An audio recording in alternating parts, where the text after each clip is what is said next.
Welcome back to the Gridiron Expert.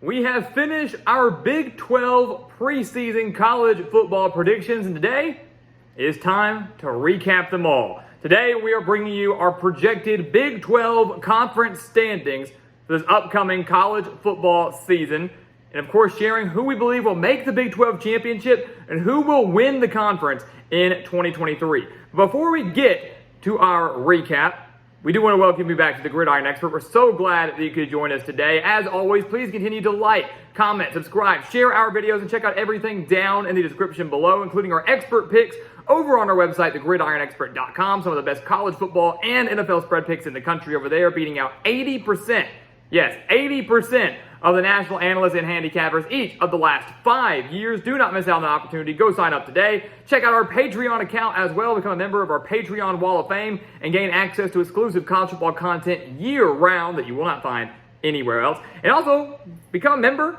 of our background. Send us some of your teams. Send us some Big 12 teams or whoever your program is to be represented in our GE background for every single video as we expand our GE Nation from coast to coast.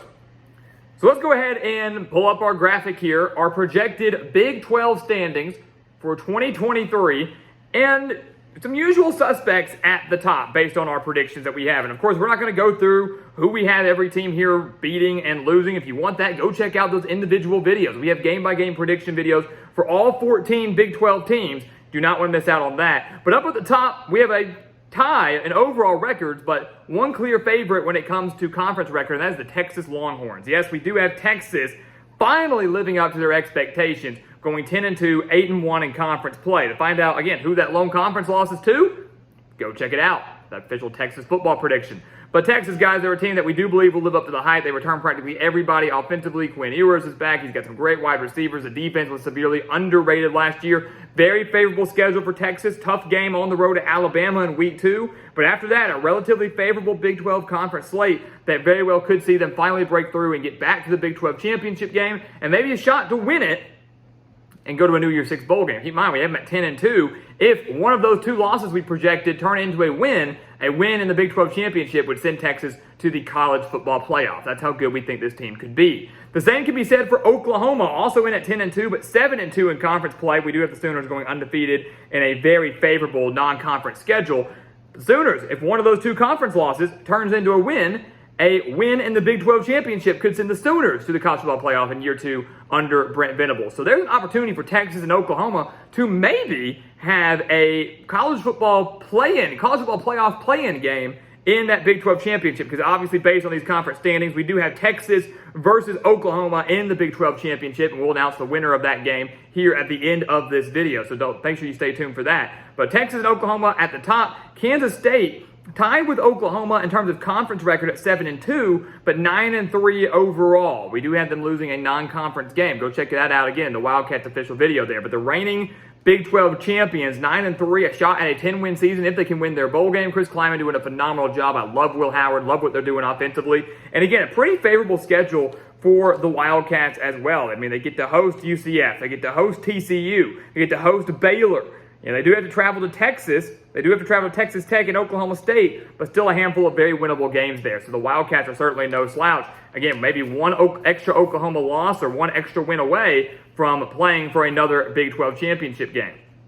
Texas Tech in at number 4, 6-3 in conference play, 8-4 overall. That'd be a fantastic year for Joey McGuire and the Red Raiders. I mean, you go 7-5 last year and then win your bowl game to go to 8-5. 8-4 would be improvement from last year, a shot at a 9-win season, and really, again, 1 or 2 upsets away from flirting with a Big 12 championship appearance. We've said it over and over again. We truly believe that Texas Tech is this year's dark horse. As our man Cyclone Steve said, the Red Raiders are dark horses. A little bit of a pun there. This is a good Red Raiders team with a lot of talent, everybody back offensively, a defense that really should only be able to improve, and we do believe they're going to be a top 4 team in the conference. And again, 1 or 2 upsets away from maybe playing for a Big 12 title. Watch out. They are the sneaky team. They could be this year's Kansas State, maybe this year's TCU.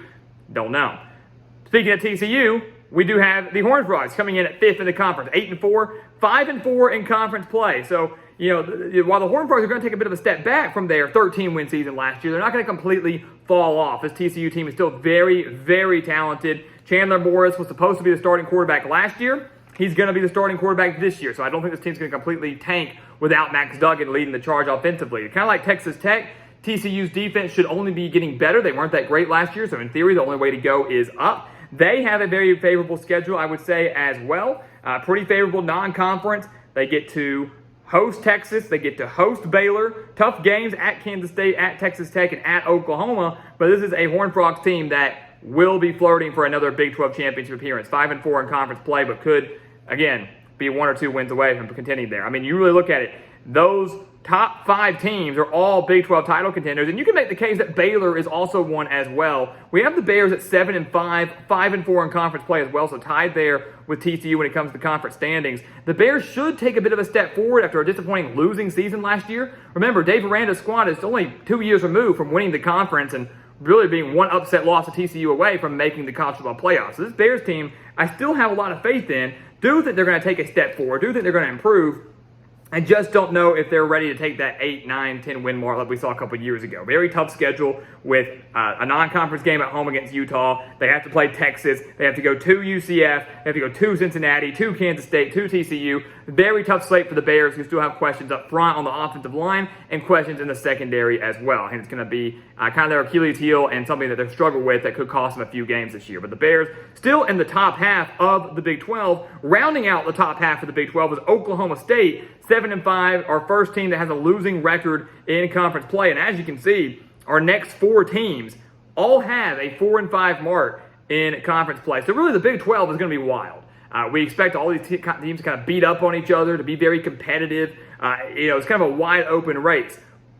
But at the same time, it almost feels top heavy. You expect the usual suspects like Texas, Oklahoma, Kansas State to be contending for those top few spots. You could see a sleeper team like a Texas Tech, a TCU, maybe a Baylor, and then after that, it's all this jumbled mess. But the teams that are in the middle, 7, 8, 9, 10 in the conference, are going to play a big, major role in terms of determining who plays for that championship game. So while Oklahoma State, BYU, UCF, guys like that might not be Big 12 title contenders this year, they will determine who plays in the Big 12 championship. Whether that is Texas, Oklahoma, Kansas State, Texas Tech, TCU, we don't know. But they're going to play a major role in messing up these conference standings and maybe the Big 12 college football playoff berths as well. So Oklahoma State in at 7-5, a team that I just don't have a whole lot of hope in and faith in this year. I think they might improve a little bit, but the offense still concerns me. The defense is going to be mediocre at best. I just don't see many big things from the Cowboys, even though the schedule lines up great for them. And then you have 4 straight teams after that coming in at 6-6.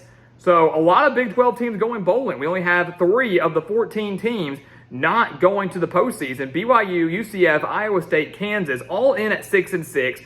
BYU through Iowa State, both all in at 4-5. And just based on the tie-breaking scenarios, we do have BYU there. I believe that's at 8th, UCF at 9th, Iowa State at 10th in the conference. But regardless, all going bowling. The Cougars obviously dealing with a lot of new transfers, mainly their star quarterback Keaton Slovis transferring in from Pittsburgh. Going to be curious to see how the Cougars go from playing 5 Power 5 teams last year to 10 this year, including that road game at Arkansas in Week 3. UCF, a team that many believe could be the better of the Big 12 newcomers this year, have them in at 6-6, have a great coach in Gus Malzahn, a guy who's familiar with the Power 5, a guy who did, I thought, relatively well at Auburn, has done a very fine job with UCF so far, has a great offense as well with John Rice Plumlee and a lot of starters back there. They were a team that offensively could contend in this very offense-heavy Big 12 conference. So watch out for the Knights, who we have at 6-6, but wouldn't be surprised winning 7 or 8 games this year. Iowa State also in at 6-6, a team that was much better than their record showed last year. 4-8 last year for the Cyclones, but had 6 games that they lost by 1 possession. We think the Cyclones finally get a few of those very close games to go their way. Matt Campbell's squad should go bowling, especially with a very good defense, one that could be maybe one of, if not the best in the Big 12 and one of the best in the country. And then Kansas in at 6-6, 3-6 in conference play, so they find themselves at 11th in the conference. But the Jayhawks in back-to-back bowl games made their first bowl game since 2008 last year, falling to Arkansas in the Liberty Bowl. We have them going back to the postseason this year. Lance Leipold's squad really doing some great things, especially offensively. Practically everybody returns offensively with Jalen Daniels and Devin Neal and a much more experienced offensive line as well. The Kansas defense, to me, is the reason that we're holding the Jayhawks back. I would not be shocked to see this team win 7 games. I think 8's pushing it. 7-5, it feels like the ceiling, especially with that tough back half of the schedule where they play Oklahoma, Iowa State, Texas Tech, Kansas State, and Cincinnati in the final 5 weeks of the season. But the Jayhawks will go bowling. I feel very, very confident in that, and that's a fantastic season for them, considering everything they've been through practically over these last 2 decades. Rounding out the Big 12, West Virginia, Houston, Cincinnati. Not many high expectations for either of these squads. West Virginia at 4-8, 3-6. Have a lot of questions across the board. Who's their quarterback going to be? Can they run the ball effectively again? Is the defense going to be any better? Can they handle such a tough schedule? I just don't see the Mountaineers having a great year. This probably will be the last season of the Neil Brown era. We actually predict that he gets fired mid-season, but to find out which game he gets fired after, go check out that official West Virginia football prediction. We got Houston and Cincinnati rounding them out as well, the 2 final Big 12 newcomers. So we have 2 Big 12 newcomers in BYU and UCF going to a bowl game. Houston and Cincinnati missing out. The Cougars just missing out at 5-7, 2-7 in conference play. Dana Holgorsen making his return to the Big 12 after a stint at West Virginia. The Cougars are solid offensively. I really believe that. Donovan Smith at quarterback. Tony Mathis transferring in from West Virginia at running back. Smith transferring in from Texas Tech. So they got some Big 12 experience there, but the defense will ultimately be their downfall. 1 win away from the postseason, but if you go and look at their schedule, it's very, very tough, and I'm struggling to find where that extra win could be. And then Cincinnati in at 3-9. A lot of people think we're crazy to have the Bearcats so low, but the Bearcats are lacking offensive firepower. In a conference that is dominated by offense, they're lacking it. Emory Jones, an unproven quarterback, in after stints at Florida and Arizona State. They lose their top 8 pass catchers from last year. Running back core is very, very thin. Offensive line, extremely thin. Scott Satterfield comes in as the brand new head coach. So they're dealing with new coaches, new schemes, and just a bare cupboard left by players that have transferred out or just simply didn't want to be at Cincinnati anymore. A team that's also struggling to recruit in the Big 12 right now. So back to that end with the Bearcats. They have a very, very tough schedule, including games at Pittsburgh, at BYU, at Oklahoma State, and then, of course, your usual suspects such as Oklahoma, Baylor, UCF, etc. This is a tough schedule for the Bearcats. I think they're going to fall way short in year 1, hoping to build towards a better season in 2024. With that, guys, the Big 12 is officially set with our predictions here. We have our Big 12 championship, Texas and Oklahoma. How fitting is that? You know, these 2 teams are going to meet earlier in the year. They're going to meet on October 7th in Dallas in the Red River rivalry, the Red River Showdown. It's going to be fantastic. Going to be one heck of a game, and very well could be the last game of these 2 teams in the Big 12, as both are set to join the SEC next year. But how about this? How about the last Big 12 meeting between Texas and Oklahoma is not on October 7th, but it is in the Big 12 championship at the very beginning of December. No better way to send these 2 teams out with a chance at maybe a college football playoff berth, but based on our predictions, just a shot at a New Year's 6 bowl game. Who's it going to be? Who is your Big 12 champion in 2023? We are predicting the Texas Longhorns. Give us the Longhorns. Go ahead and hook them horns. They beat Oklahoma in that Big 12 championship game. The offense is going to be electric. We feel very confident in that. The defense is going to be much better than people realize. This feels like the year that Texas has to break through. If you go back and look at all their losses last year, all 5 losses by 1 possession. This is a very good Texas team that was on the verge of greatness last year. We think they finally break through this year, live up to those expectations. The Longhorns for us, 11-2, Big 12 champions, going to a New Year's 6 bowl game, and they finally live up to the hype. Steve Sarkisian can breathe a little easier in Austin. So ladies and gentlemen, there you have it. Our first conference is done. First conference of prediction season is over. We're finally back in full swing. We'll be back on Wednesday with our next conference. Stay tuned to see who that will be as we continue to go through every single college football team in preparation for the start of this upcoming college football season. So guys, as always, thank you so much for watching us here at the Gridiron Expert on YouTube. Make sure to continue to like, comment, subscribe, share our videos, and of course, check out everything down in the description below, including our expert picks over on our website, thegridironexpert.com, including our Patreon account for exclusive college football content year-round. Send us some gear to the address down in the description to get your team represented in every single GE video. And once again, guys, as always, thank you so much for watching, and we'll see you next time right here on the Gridiron Expert. Yeah.